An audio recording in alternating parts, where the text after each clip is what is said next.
It's been a crazy week. I'm sure for all of us to see everything going on throughout the world, and then to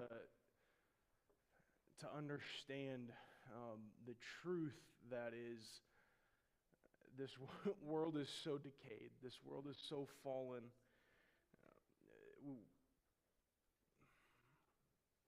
It is a spiritual battle. A true spiritual battle between good and evil, darkness and light. But the wonderful thing is, we know who wins. We know who wins. And it's a wonderful time, and in light of everything going on, how much more do we need to gather together and worship and find rest in the one who does hold the victory in his hand. And as scary as everything is, the truth is we live in a fallen world, and that will not change. That will not change until the day Jesus comes back and builds a new heaven and a new earth.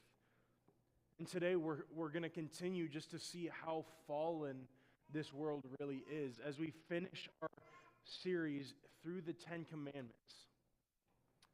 As we finish this series, and then Russ and the elders are going to preach the next few weeks, we're going to continue. I don't know what they're going to talk about, but we're going to see the truth today of how fallen the world really is. And I want to call back to start today to something we talked about a few weeks ago. As we talked about the commandment of not murdering, we laid out the idea that we saw the man after God's own heart fall in this area. I want to bring him back up again. Because in all truth, he didn't just fall in one area that day. 2 Samuel chapter 11 gives us the story of King David. And I want to spend some time there, whether you turn there and follow along or whether you just sit and listen. I want to spend a little time looking at 2 Samuel chapter 11 so that we can truly understand the depth and the fullness of our command today, but also all these commands that we've looked through. Because 2 Samuel chapter 11 gives us the story of King David and Bathsheba. This story of how this wonderful man after God's own heart fell so far from holiness, fell so far from the commands that God had given years before on Mount Sinai. It's a beautiful story of how these massive, well-known biblical figures are no different than you and I. Because chapter 11 lines out how King David stayed behind. Verse 1 says, "In the spring of the year, when kings normally go out to war, David sent Joab and the Israelite army to fight the Ammonites." So right off the bat, in verse 1 of chapter 11, this is the time for war, and this is the time for kings to go out to war. But David stays behind. David makes a compromise. He wants to stay comfortable, so he stays behind and sends out his army. Mistake number one right there. He's supposed to be out with his army, but he stays behind. Because of this, because of David staying behind, when he should have gone to war with his army, he takes a late stroll along the palace roof one night and sees a woman of unusual beauty, as chapter 11 puts it. In verse 2, late one afternoon, after his midday rest, David got out of bed and was walking on the roof of the palace. As he looked out over the city, he noticed a woman of unusual beauty taking a bath. Now, I wish that at this moment we could read the words in the scripture that say, and David turned and ran like Joseph did. But that's not the case. That's not the case. David, as he's on this stroll, sees a woman of unusual beauty, Bathsheba, taking her bath. And David calls for his servants to go and bring her to him.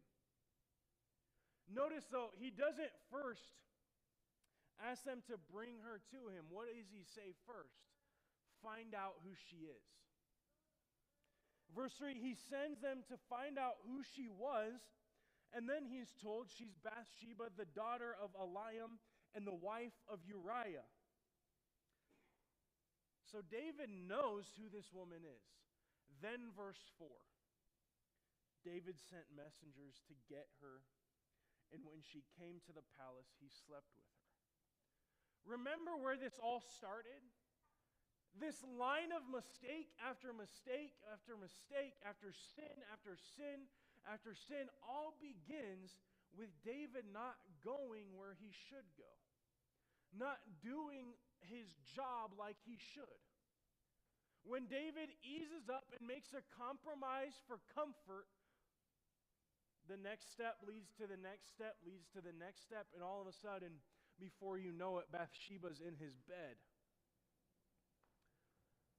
David falls time and time again in this story. So, as David finds out, after this moment, after verse 4, Bathsheba discovers she's pregnant in verse 5. After sleeping with King David, she becomes pregnant. David finds out and David panics. So David, in his wisdom to give him, has Uriah, Bathsheba's husband, come back from the war. And David tries every way possible to get Uriah to go sleep with his wife to cover it up. David even resorts to getting Uriah drunk to go home and sleep with his wife. But Uriah, a good captain of the guard, a good warrior, says, if I'm here, I'm not going to live in comfort while my men are out fighting. Same kind of mindset David should have had. But Uriah says, so I'm not going to live in comfort while my men are out dying and fighting this war, so I'm going to sleep at the foot of the palace entrance. Uriah sleeps there night after night after night. As David tries to urge him to go home, Uriah sleeps at the palace. Verse 8 of chapter 11, then he told Uriah, this is David, go on home and relax. David even sent a gift to Uriah after he had left the palace, but Uriah didn't go home. He slept that night at the palace entrance with the king's palace guard. Over and over, that kind of setting happens. David is trying time and time again to cover up his sin of adultery, to hide it from everyone possible. Uriah wouldn't go home, would sleep at the entrance. So when David realizes his wisdom has run out and he can't get Uriah to go home, David resorts to one last thing: murder. He sends Uriah back out to war, comes up with a plan to arrange for Uriah's death. This is in verse 14 and following. As David sends Uriah back out, he writes a letter to Joab, the general, if you will, and says to station Uriah on the front lines where the battle is fiercest, and then have the army pull back, leaving Uriah alone on the front line so he's killed.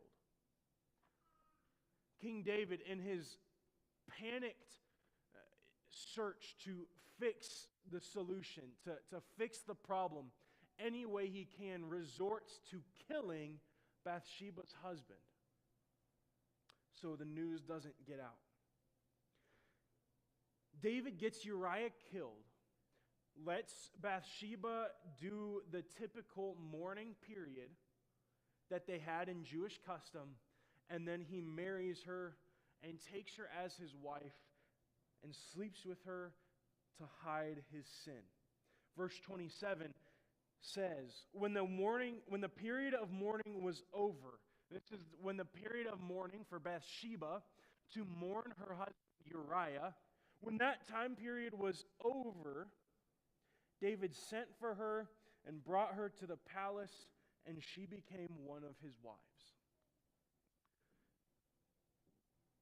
David, in chapter 11, falls time and time again short of the glory of God. He falls so short. First beginning with not going when he was supposed to go. Disobeying what God had commanded the kings to do, to go out and fight. Then second, as he's walking along this palace rooftop, and he sees a woman of unusual beauty bathing, he stops and takes that second look, that third look, lets his mind wander into adultery as he brings her and sleeps with her. Then he lies and tries to get Uriah to go sleep with his wife so that no one would know the consequences of what David's done. Then when that doesn't work, King David resorts to murder, to hide, and to lie about what has taken place.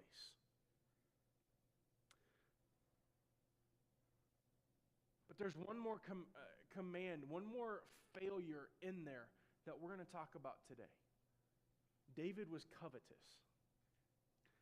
David coveted Bathsheba. Now, we'll explain what that means. We'll take some time and look at it. But just to lay the foundation, David falls in the 10th commandment as well.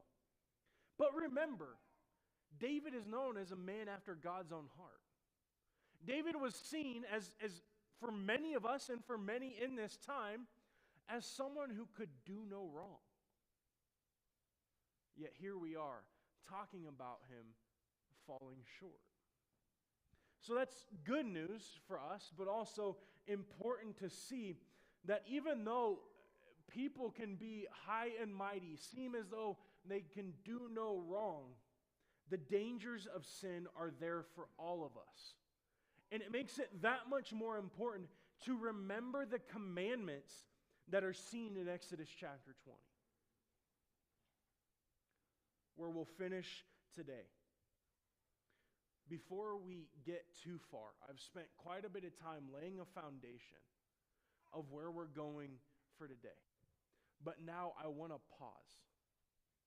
And I want to lift this rest of this time up to the Lord, that as we spend time looking at this final command, that He's honored. Let's pray. Dear Heavenly Father, we thank You for today. Lord, throughout this week, as craziness has gone on, as scary things have taken place, as fear might be ruling in our heart today, God, let us lay it aside.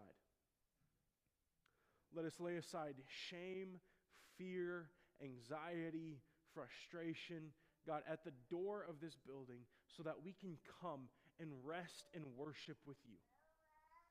And now, God, as we spend time in Your word, let You be glorified. God, let the truth of Your word be spoken and ring clear. And soften our hearts and our ears and our minds and our eyes, that we may be impacted and convicted by Your word. In Your name I pray. Amen. The story of David lays this foundation for today's commandment. Exodus chapter 20, verse 17, where we will be today, where we will finish this series. It's a little bit longer than the ones we've maybe gotten used to the last 2-3 weeks, but let's read it together because it's still not very long. You must not covet your neighbor's house. You must not covet your neighbor's wife, male or female servant, ox or donkey, or anything else that belongs to your neighbor. That's verse 17. Now, if you will, let's read all of these 10 together in one beautiful movement. Beginning in verse 1 of chapter 20. Then God gave the people all these instructions. I am the Lord your God who rescued you from the land of Egypt, the place of your slavery. You must not have any other God but me. You must not make for yourself an idol of any kind or an image of anything in the heavens or on the earth or in the sea. You must not bow down to them or worship them. For I, the Lord your God, am a jealous God who will not tolerate your affection for any other gods. I lay the sins of the parents upon their children. The entire family is affected, even children and the third and fourth generations of those who reject me. But I lavish unfailing love for 1,000 generations on those who love me and obey my commands. Verse 7, you must not misuse the name of the Lord your God. The Lord will not let you go unpunished if you misuse his name. Remember to observe the Sabbath day by keeping it holy. You have 6 days each week for your ordinary work, but the seventh day is a Sabbath day of rest, dedicated to the Lord your God. On that day, no one in your household may do any work. This includes you, your sons and daughters, your male and female servants, your livestock, and any foreigners living among you. For in 6 days the Lord made the heavens, the earth, the sea, and everything in them. But on the seventh day he rested. That is why the Lord blessed the Sabbath day and set it apart as holy. Verse 12, honor your father and mother. Then you will live a long, full life in the land the Lord your God is giving you. You must not murder. You must not commit adultery. You must not steal. You must not testify falsely against your neighbor. Then where we are today, you must not covet your neighbor's house. You must not covet your neighbor's wife, male or female servant, ox or donkey, or anything else that belongs to your neighbor. That's our 10 commandments, where we've spent the last 10 weeks, roughly. And today we see the final bookend, if you will. That final covenant, that final command that God gives to his people in these 10. Now, there are plenty of commands that come after Exodus chapter 20, verse 17. But this is the final of these 10 that God gives to Moses on Mount Sinai. This final bookend contemplates and goes with the first one. To look back, beginning with verse 2, the Lord your God who rescued you. You must have not any other God but me. Then to go to verse 17, don't covet anything that doesn't belong to you. These two bookends of these 10 commandments. Now, again, as always, I've tried to summarize every commandment that we've went through. And today's was not super hard, but our summary statement, if you will, our summary idea of our command for today, don't covet what belongs to you. Or don't covet what does not belong to you. Don't covet what doesn't belong to you. So the question then we have to ask, covet. What does covet mean? I don't know about you. This is not a word I throw around in my in my conversation very often. I don't walk around using covet in every other sentence, in every third sentence. Usually, it's maybe once every 3 weeks I'll mention the word covet. It's not very often. So what does it mean? The Merriam-Webster dictionary defines covet as to wish for earnestly. To have that deep desire in your heart for something. i.e., why I titled the sermon, I wish, dot, dot, dot. To wish for earnestly, it also means to desire. To have that deep down desire for something that you can see, something that you've heard, something that you can think of. To have that deep desire to wish for earnestly. In the Hebrew, the word that's translated to covet means to desire and try to acquire. So covet goes beyond just desiring it. It's thinking about how can I get that for myself. It's that deep of a desire that you want to find a way. You want that for yourself.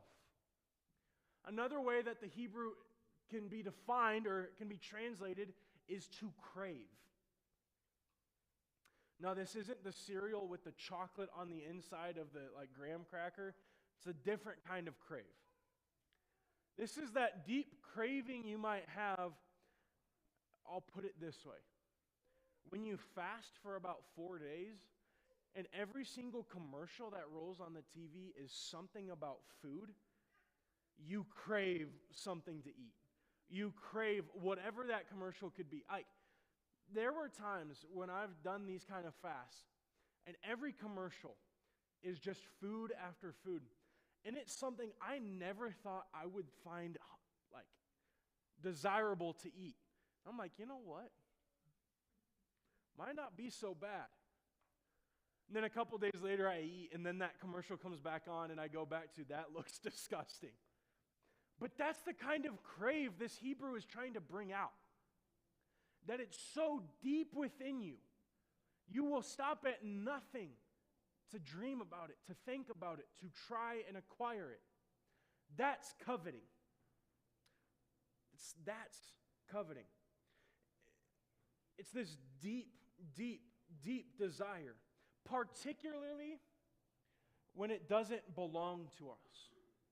That's the qualification, when it doesn't belong to us. It's this deep desire of something someone else has, or what something else or someone else does. And I want to challenge us in this moment to think deeply about this command for a second. Kind of ties back to stealing.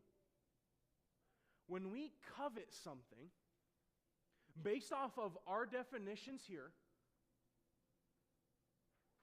when we covet something, we fail to trust in God's provision.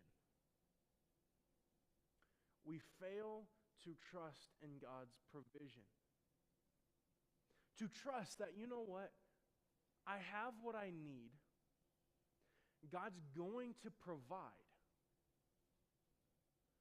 So you know what? I don't need anything else. Now, don't get me wrong. There are times where it's like, especially for me, good pickups are one thing that I love to look at. I love to think about, oh man, that'd be nice to have. But I have to check myself. Because at what point does admiring become coveting? At what point does admiring become coveting? We have to ask ourselves that, because if to go back to my example, I don't know what it might be for you. If I see a pickup drive down the road and I think to myself, it'd be nice to have that.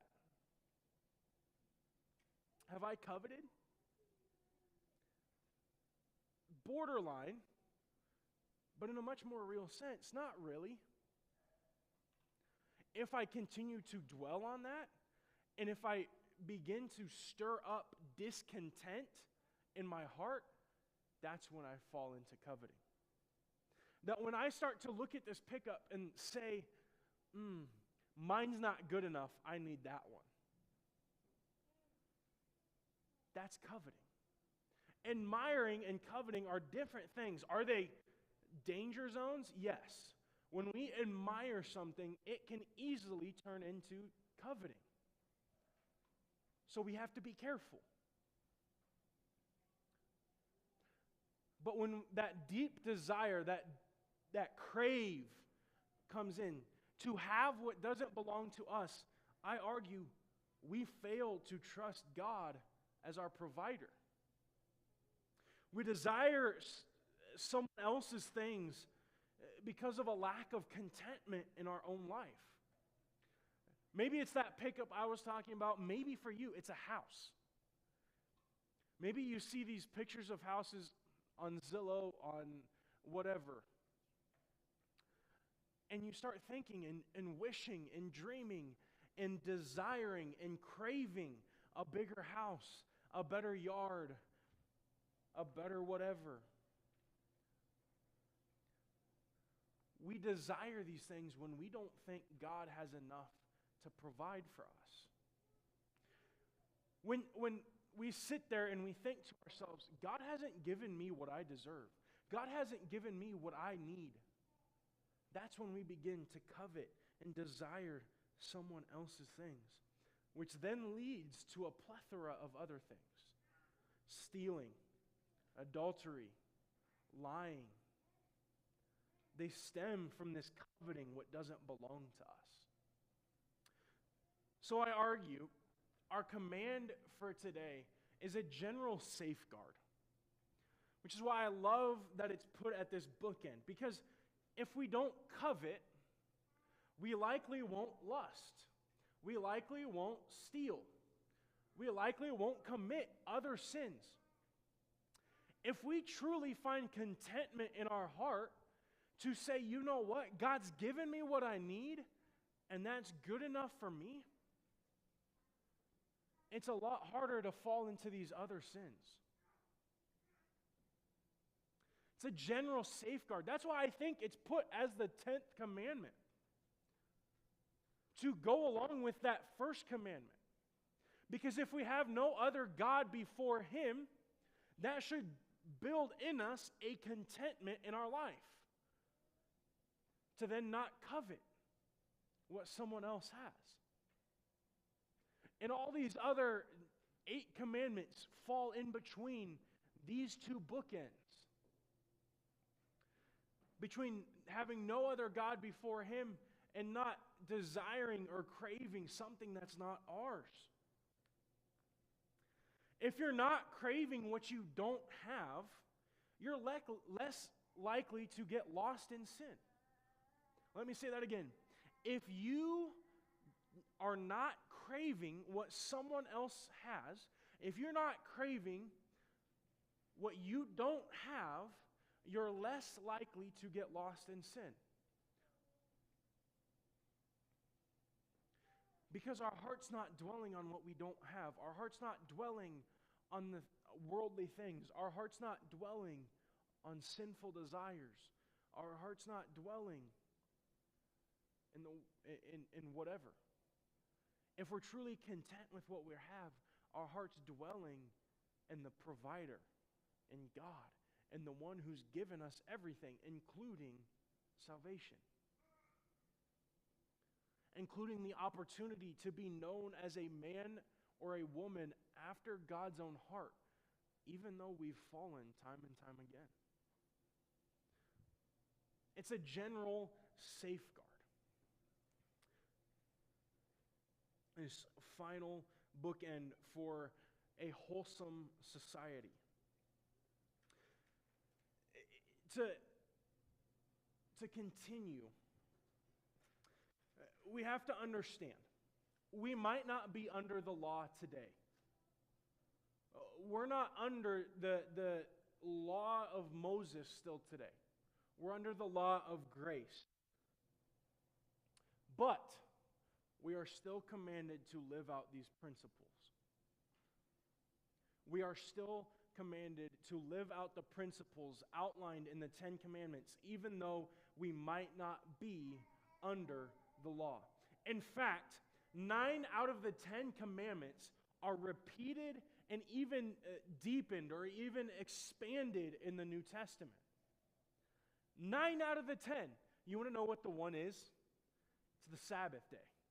It's the only commandment that's not repeated or expanded from these 10 into the New Testament. In one form or another, they're built upon.